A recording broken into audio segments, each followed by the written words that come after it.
Hey everyone, welcome back to Numisphere.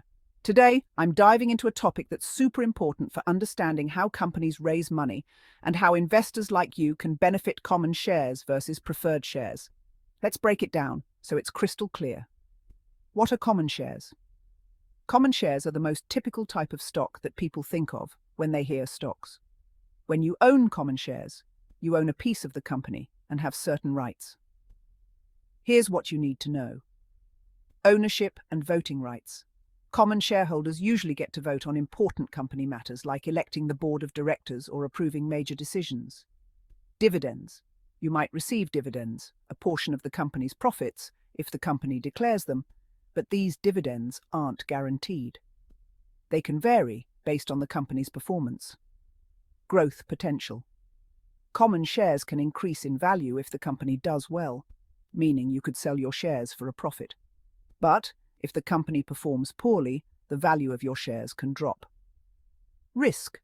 In the event of liquidation, common shareholders are last in line to get any remaining assets after all debts and preferred shareholders have been paid, so they carry more risk, but also have more potential for high returns. What are preferred shares? Preferred shares are a bit different from common shares.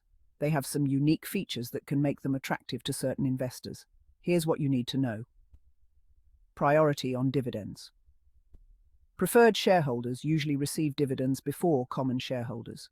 These dividends are often fixed and are paid regularly, making them more predictable. No voting rights. Preferred shareholders typically don't have voting rights, so they don't get a say in company decisions like common shareholders do. Fixed returns. The dividends on preferred shares are usually fixed, meaning you know exactly how much you'll receive and when, which can be appealing for income-focused investors. Liquidation preference.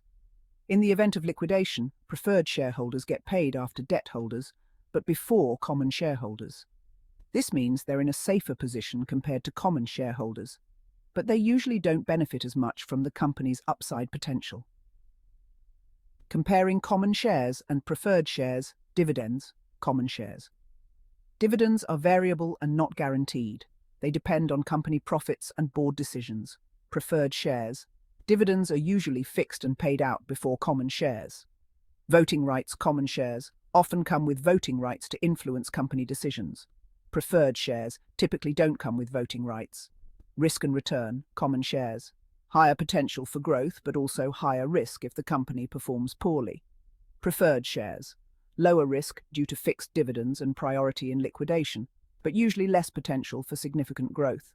In summary, common shares are great if you're looking for potential growth and are okay with the risks involved. Preferred shares are better if you prefer stable income through fixed dividends and don't mind missing out on voting rights and potentially higher returns. Hope this helps clear up the differences between common and preferred shares. If you found this video helpful, don't forget to like, subscribe, and hit that bell icon for more accounting tips and financial insights. Got questions or want to share your own experiences?